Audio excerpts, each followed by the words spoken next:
If you're tired of guessing how to get booked out, I've got something for you.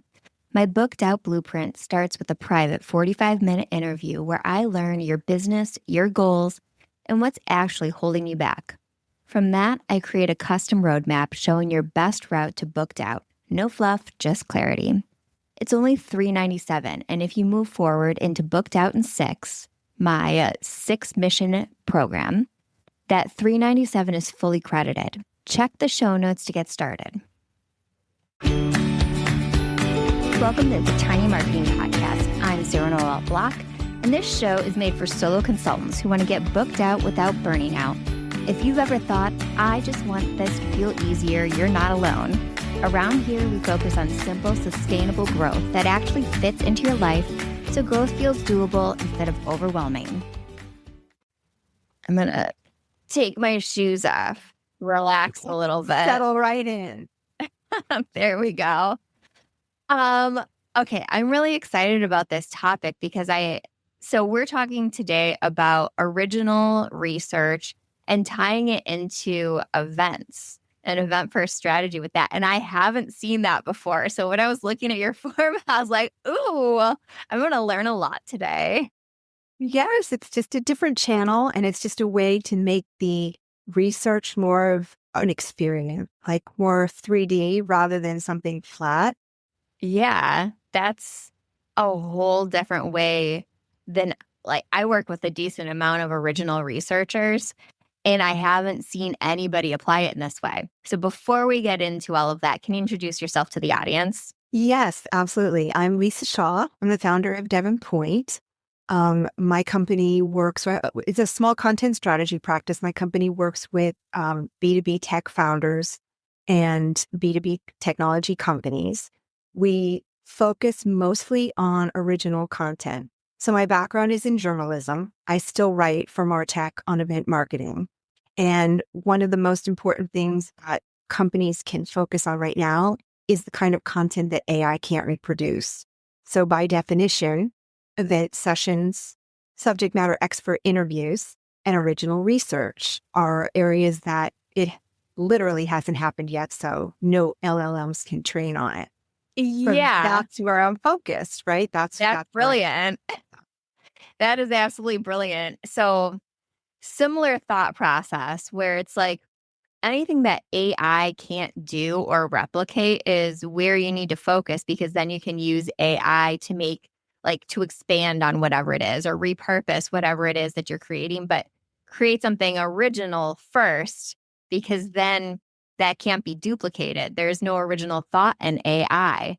So I love this angle. Can you walk me through how to tie original research to an event? Absolutely. So I have a whole framework for it. Oh, I love a framework. And we all do. Every small marketer needs them. And, you do such a great job of bringing those resources to our community of small marketing teams where we are always stretched for resources, right? So Yes. Original research is one of those things where you think, oh, I really need a big team or I really need a big budget. And that's why this framework is organized this way, because no, I'm going to show you that you do not. What you need are friends, partners, and the partners are the focus. The partners are people that you work with for credibility and reach. And then they also are kind of the cornerstone of the event process. So I'll start. If you want me to start to talk about the framework, I can do that. I'm dying. I'm dying to know. Like, I love partnerships. Go on. Yes. I'm sold. Okay. So awesome. So research, the framework is called Launch, and it's based on leading with partners. That's the L in the framework. Lead with your partners. You really need to get your partners on board, and they're the ones who are going to be guiding the research because they're the ones who are close to the community. They're the ones who know where the pain points are. They're the ones who know really intimately their membership because they are there to serve their membership. And you're like, okay, partners, how do you find partners, right? I was literally going to say, let's pause and let's talk about, like, what makes a good partner.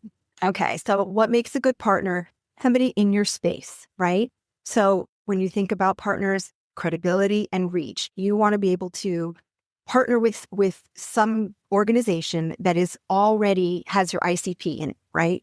People who are going to benefit from the survey that you're doing or the research that you're doing, and also be an audience for you when you want to talk to them after the survey research is published. So chances are very good. Many companies have organizations that they partner with already. Mhm. And you may have them. Your executives may have them. But if you don't, there's somewhere between 60 and 80,000 professional organizations in the United States.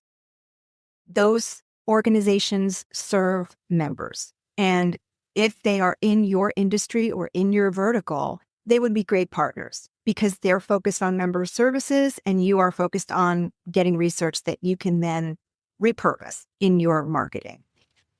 One of the other really great ways to find a good partner is something that you talk about in your masterclass and in a podcast in niche communities, right? Love them. I know, right? So quality over quantity every time. If you get a few hundred really qualified respondents and a few hundred really qualified people, those are a good pipeline. Even if it's not thousands, they're really qualified and they're showing intent signals. So that's where we focus. That's why this is number one. Leading with the partners is so important. Okay, let's Yes. pause before we move to A, Okay. because I just want to make sure I have it right. Yeah. So with the partnerships, you're looking for someone who has the same ICP as you, so they can get them to participate in the survey. So you have their data, but you can also then share that survey result with those communities. And so you kind of have a leg up on whatever content you create from that research. Exactly.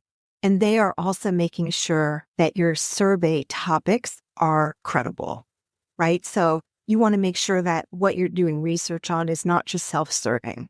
You need to go into this in this frame of mind that you're going to create a piece of research that is not going to be talking about your company, but that you will Yeah. be leverage to talk about your company in a way that people who this topic resonates with will understand, right? You are going to go in as a thought leader at that moment.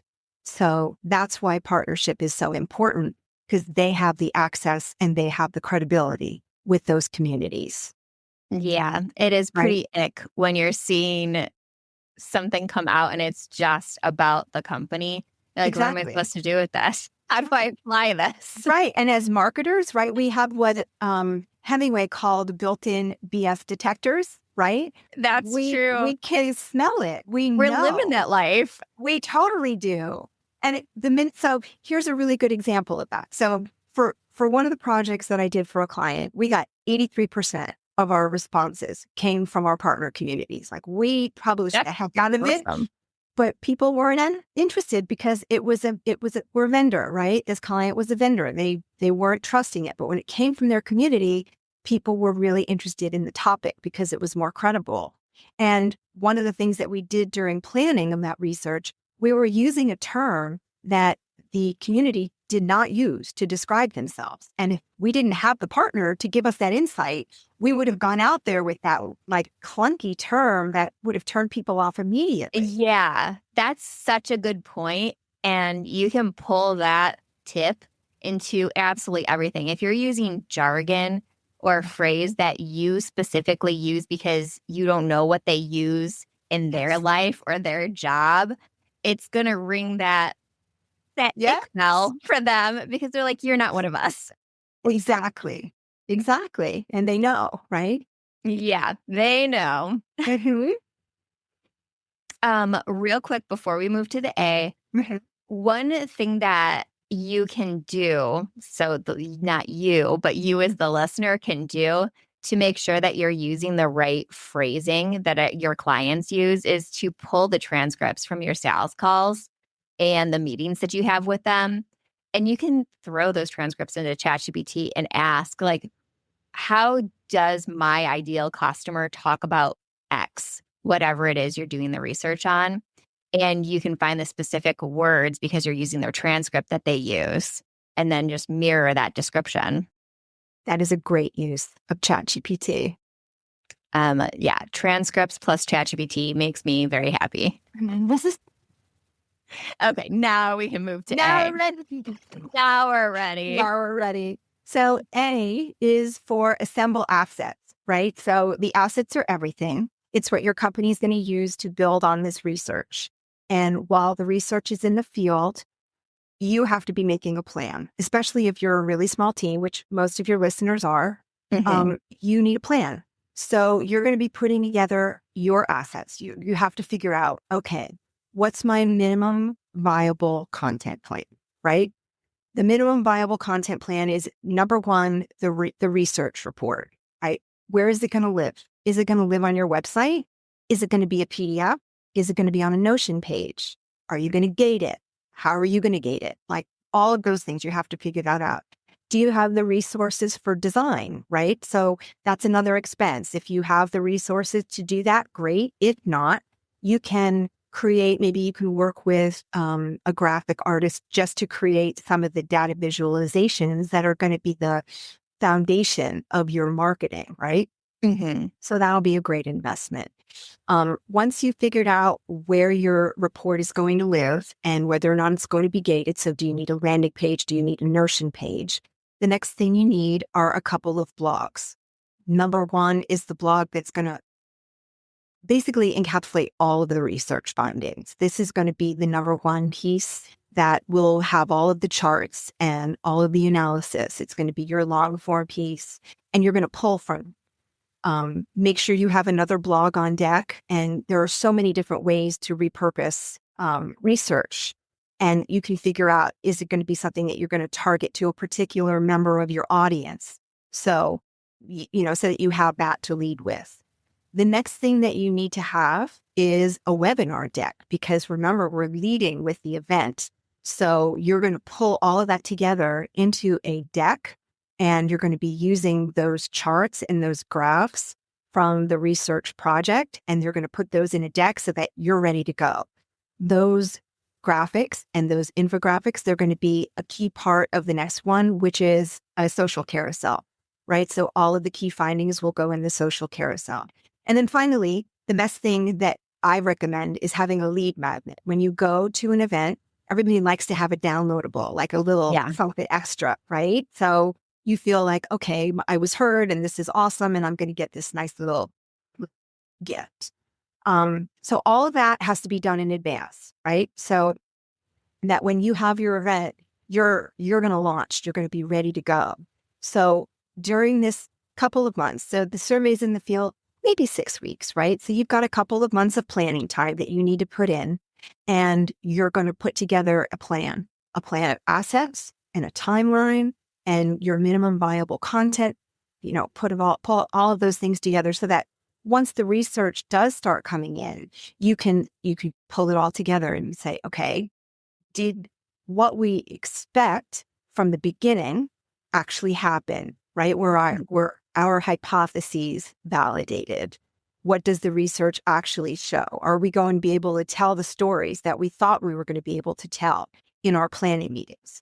So that's going to give you a good framework. So you're going out, you have some assets ready, you have a calendar so that you have a monthly kind of an idea of what you're going to be talking about month to month, because you want to make this stretch out for a year. You want a full year of content from this. So you have Okay. your themes, right? Every month is going to be a theme. And now you've got this whole plan. It's already laid out. You don't have everything filled in yet because you're going to let the data do the talking. So now you're ready. You're ready. You've got everything in place and you're ready for your you. Are we ready to move on? I am. Okay, so U is for unveil, and we're unveiling the research at our events. And the research becomes a shared experience. And here's where we go back to our partners again.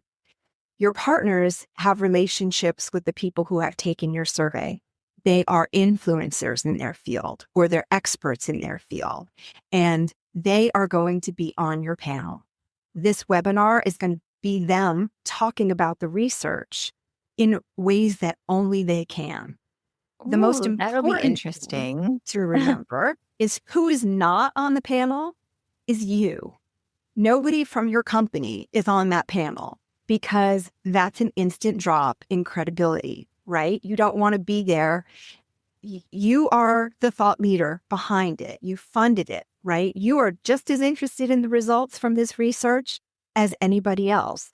But if you put yourself on that panel, you automatically taint the credibility of the research. So that's I the like hardest that. thing. It's the hardest thing for most Yeah. companies, right? That is the hardest thing. I think that getting buy-in from an executive, I think that the companies that I have worked with show a lot of faith because the executives are like, yeah, I can see that, but they have to understand why that's important because the research by itself is not going to promote your company. It's what you do with it afterwards. And the more credible it is and the more it resonates with the communities that you're trying to reach, the better able you'll be able to use that and repurpose that content afterwards, right?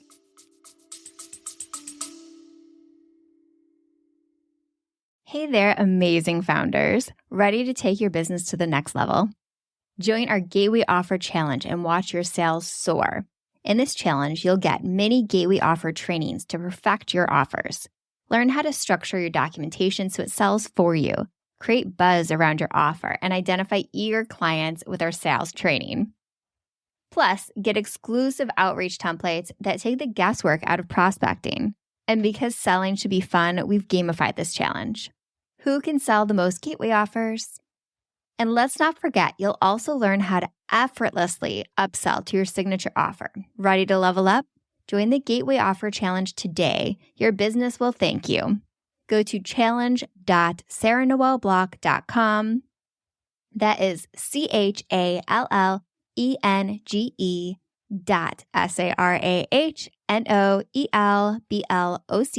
CHALLENGE.SARAHNOELBLOCK.com. Yeah, that makes complete sense. So now that you're walking me through it, I'm picturing this is probably more of like a mid-sized company that's doing this if they are funding the research and then having the influencers on the panel. It would be less someone who's like a tiny business, like a solo business. They're not going to be funding something like this. They'll probably be participating. This Right. one of the survey participants, maybe.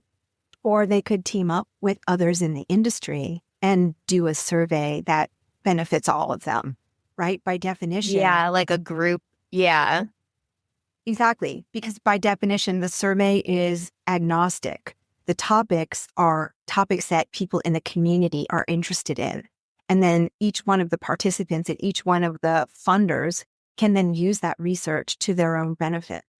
It doesn't have to be a big company, right? It can be a smaller company because remember the partners that you're working with, you're not paying, right? Yeah. You're They're getting the research they're in the getting end. exactly. You're organizing it and they're getting the research. So that's a value add for their membership, right? It's the very definition of a win-win. And who doesn't like a good win-win? I do. I love that. And I Yeah. think that makes so much sense though.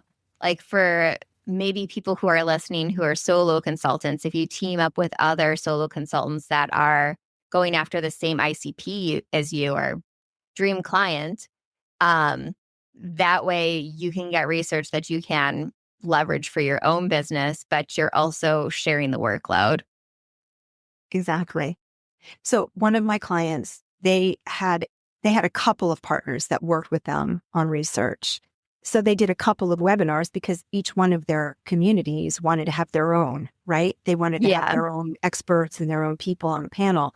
So we did a couple of launches with that particular research project.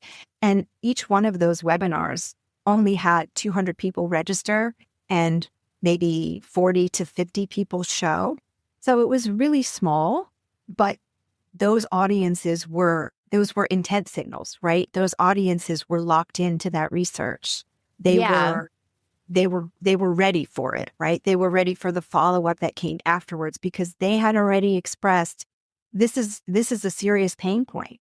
And they heard that reflected back at them in the webinar. They heard it from experts they already trusted.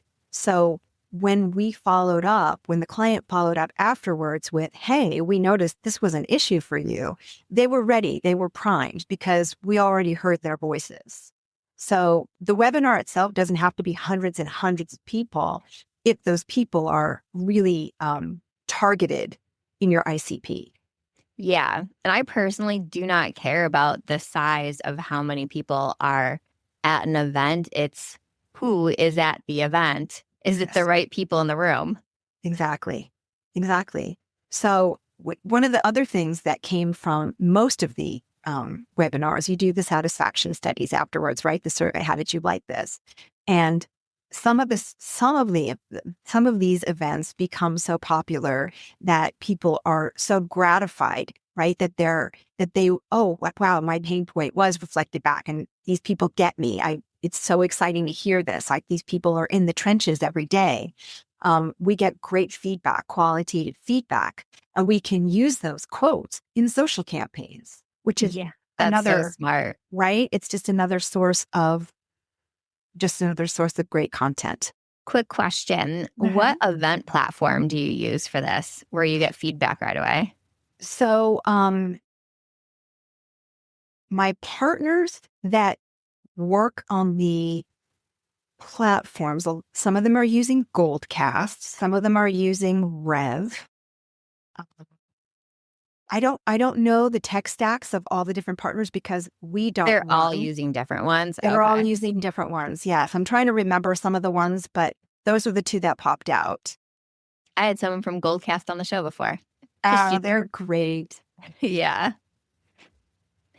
So for the little guys who are watching this, you can get automatic feedback using platforms like Demio or Butter. So those are two that I know that are interactive event platforms that also automatically request feedback from attendees.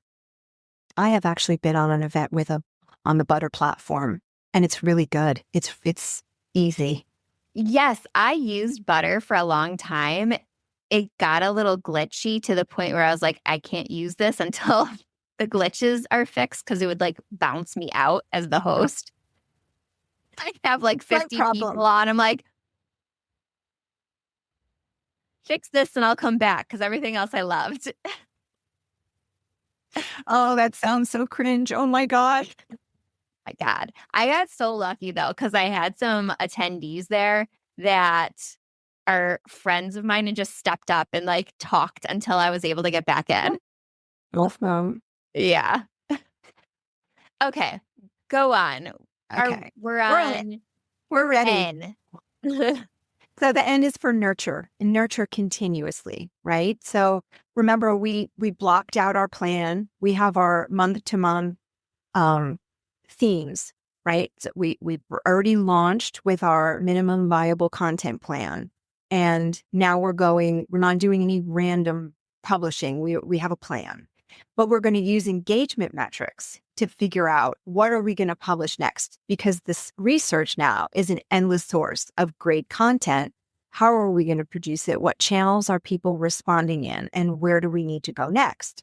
So infographics, right? Checklists, so many different ways that you can repurpose that. For one of my clients, I did an interactive tool.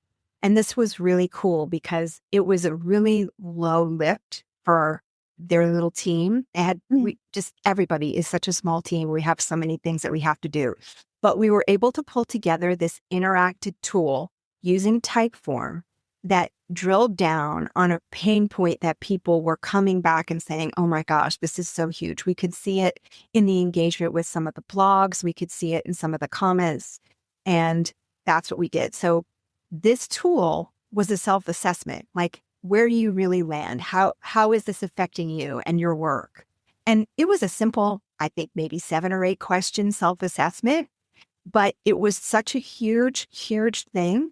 it became the number one driver for this client's That's one of their amazing. demo requests. It That's was right. I awesome. know it was huge. So just this one thing that we produced from a survey became this interactive tool that they now use for their other campaigns. People are really excited because they answer these questions, they get some instant answers. And then when the company decided to use it for other campaigns, they had additional downloads from the company's own white papers and, other resources. Brilliant. It was awesome. It was a really great thing. So nurturing continuously is the way to go, and letting the data inform your next plan for what you're going to do for your next piece of content. This is so intriguing. So when I saw event and research, I was like, how do you do an in-person event based around research? But your panel idea, like it would work in person, virtual, anything. I don't know why my mind automatically went to in person. Do not know because the vast majority of the events I attend are online. But your panel idea is so smart because then people are giving feedback and their observations around the research that was pulled out from that and what they learned. For sure. But you know what? It also works in person. So for one of the events that were one of the research projects that I did, one of the events that this research was used in was an in-person event.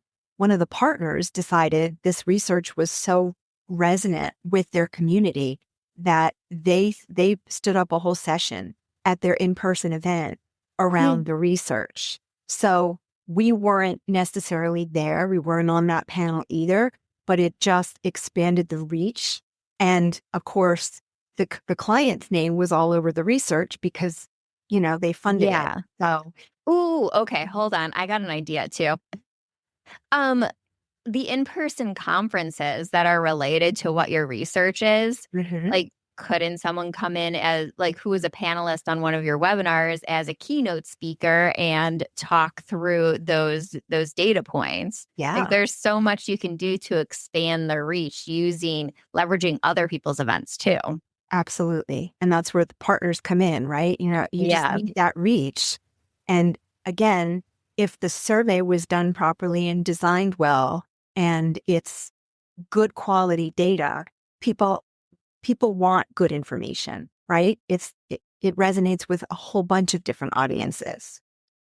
Yeah. Yeah. Makes complete sense. Did that rip off launch? Like, are we on our H? No, we have one more letter before we Okay, get that's what I names. thought. We are co-promoting now. We are co-promoting with our partners. And what we were just talking about, right? The events where you could use this research and in person, it kind of goes along with this. So your partners have access to channels that you don't, right? They have subscribers. Maybe they have a newsletter. So their subscribers get the newsletter every month or every week. You can talk about the research in there. The partners can. They have LinkedIn DMs and they have their own contacts on LinkedIn. They also have private Slack communities where they are always talking about different things, and they can Those are bring my that favorite. research. I know, me too. And they can bring the research to the private Slack communities. And everywhere they go, they are bringing good quality research that people have already expressed interest in. And the client's name is attached to that research, right? So what is the statistic that 95% of your customers are not actually going to buy from you right now? That Yeah. you need to be thinking about thought leadership. You need to be thinking about brand. And this is the way to do that by working with people who are credible in your industry and putting your name behind good quality research that just can't be reproduced anywhere else. So you give the partners what you're doing, right? You've already got your months planned out and you're giving them everything that you produce. Okay. If you're looking at the research differently, or maybe you're running the crosstabs differently, or maybe you have new data visualizations, you're sharing all of that with your partners, right? They may or may not use it, but at least they know what your month's theme is and where you're going and what part of the market what you're going to be talking about with your part of the market. Um, for one project that I did, the partner hosted the research on their website. We got a fair number of downloads for ours, but there were 2.5 times the number of downloads of that research from the partner site, just because they're more credible. Their community's already there and already comfortable with them. So we saw a huge number of leads come from that because their partners are part of the research. They're really credible. So Yeah, you're probably like, yes, please continue doing exactly. that. Exactly. Right. So yeah, I get your point about how this may not be feasible for a really, really small like solopreneur. Mhm. But there are possibilities, right? It just stretches so far. Yes. Doing this one project feeds your content and your lead generation for an entire year. Yes. So, well, I think it's possible, like your idea, if you partner with other solo consultants, I think that this would work really well, though, for a small team if they have an outside partner running the research. Yeah, for sure. Okay, now we're at H. Um, H is for harvest insights, right? So the numbers are great. We all are looking for data, and the numbers are great, but only if they make us smarter. So what we're going to be tracking, we're going to be tracking the same thing that we do for any content or any content campaign. We're going to track opens. We're going to track downloads. We're going to look at our qualitative replies to the webinars. And then we're going to think about what is it that has resonated the most with people and what can we now produce to scratch that itch. Mhm. What are we looking at? So we've got a plan, but the actual tactical um, implementation of that plan is going to happen in this phase where we're thinking about, okay, one of the examples that happened. So in one of the webinars that we ran, it turned out that there was this pain point in the industry. However, the two different stakeholders within the community were talking about it very differently. One of them was the practitioner level, right? They were thinking of it as, from a technology perspective. And the other stakeholders were the C-level, and they were reporting back to their boards, and they were thinking about big picture stuff.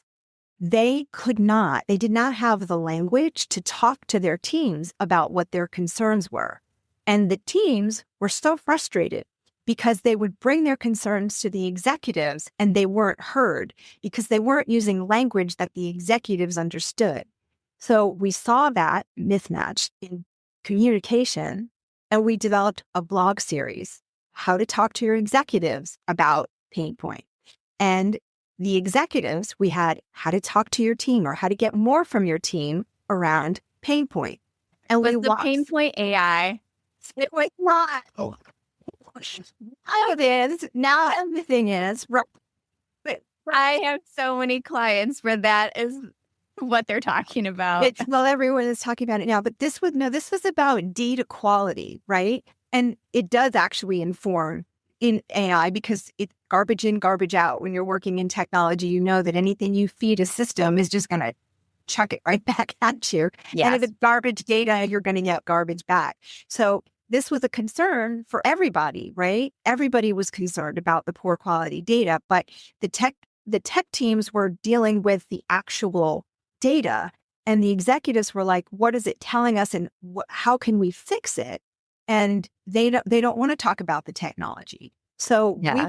we were giving the practitioner teams the actual language to use. If you have this problem, here's how you want to talk about it with your executive. Or if you have this problem, this is the language that your executive will respond to. And it still is the number one most viewed blog on the client site. And the executive, even though the blog didn't reach as many executives, that's the number 7. I mean, it's just to this day, it's number 7. Yeah. And So it wasn't even intended for the executives. It was no, supporting no, people who are working with them. exactly, exactly. So that's just one example of how to repurpose and how to use the insights from the data to inform your plan for content. Yeah. Yeah, and that really does like take it in a whole other direction. They used it to rethink how to talk internally too. Exactly. Hmm. And it gets them, it gets them on a little bit closer, right? Where they're all working toward the same goal. And sometimes those communication gaps really prevent people from moving things forward. Yeah, and often there's just a different perspective. So while you may agree, it's just not your top priority because an executive is going to have a different, bigger problem than the tech people. Exactly. They usually do. So Ye- that's it. That is the launch framework. It basically, the H part is what makes it repeatable. It's what makes it a system. And then, if it resonated and the partners were happy, then you can do it all again the following year. Yes. So, quick question Uh-huh. before we wrap up. I know we're at time, at least on the podcast time of things. Um, when is the best time to launch research? Like, is there a seasonality to it where people are looking for it more often than others? I think a lot of this stuff starts at the beginning of the year, right? That's when we see the 2026 survey of X, Y, Yeah, and Z, that right? was my gut, but I'm not Yeah. in the research game, so I Yes. wasn't sure. No, that's pretty much where most of my clients land. They want to kick off the new year with, a look at this or that or the other thing or insights and something to inform their content plan and their marketing, their go-to-market plan for the rest of the year. And having that research to kick them off is a really good way to start. So, based off of the timeline that you were giving me earlier, they should probably be ready to start the research in like September minimum. Exactly. September, Have it where you're right. talking about your partner, talking to your partners and making sure that you're aligned with them and everybody's happy about the plan, and then fielding it in October, November, maybe even, you're going to market in February. Maybe you're launching and you're going to bypass that whole beginning first month of January where we're Where people are talking like, about oh, not quite working yet. exactly where we're too busy being bombarded with come back to the gym messages. Yeah, my kids don't go back to school until mid-January, Yeah. so I'm useless until mid-January. Exactly. I think a lot of people are the same. So, there's nothing wrong with kicking off, February 1st, and here we go Yeah, with our that's the research. true new year. Really is. It really is. Thank you so much for joining me today. Can you tell the audience how they can find you, work with you, where you hang out online? Absolutely. So I am at devonpoint.com. And once we're finished here, I am going to put a copy of the launch framework on my website for your listeners at devonpoint.com/tiny marketing so that they can access that. I'm actually planning right now with my research partner for 2026. So we're hoping to have more resources for people to download for next year. Um, a lot of people are interested in original research now. The more, what is it? Work swap, I think is the new word that I haven't AI heard that. produces. The more people are looking for ways to differentiate. And I think original research is going to be one of those ways. So we're trying to get ahead of that and produce resources for people to really understand what is involved in doing a project and how they can get started. I love that. And I think it's brilliant. We all have to think about one, like what tech is happening right now, and two, what the economy looks like and adjust our offers accordingly. Like what makes sense today and always be ready to adapt. The quick changers, the people who adapt fast, they're the ones that stick around. Absolutely. And I think to your point earlier, I think that's one of the reasons why smaller teams are actually making faster headway with AI, just because they're already accustomed to adapting very, very quickly to That's change. true. And less red tape, too. The less people Absolutely. have to sign off on everything that you're doing. 100%. That's why I Absolutely. always liked small teams. I know. So much more agile. And if you see something Yeah. is not working, you can pivot right away or Yes. Like, double down on okay, the stuff that is. lesson learned. Goodbye. That didn't work. Exactly. Exactly. Yeah, that's why I always say marketing is an experiment. It doesn't matter if it fails. That was a learning lesson. So you know how to make that, like, what didn't work. Cut that, try something else. Absolutely. In technology, what we say is fail faster, right? Go. Yeah. Yeah. They say the same thing in startups: fail fast, make a pivot. Not a Exactly. big deal. Not for me. It's not. If this episode made things feel a little more doable, I'd love to help you take the next step with the Booked Out Blueprint. It's a practical, low-pressure session to clarify your offers, your marketing, and what actually moves the needle. You can book yours through the link in the show notes. You don't have to figure it out alone.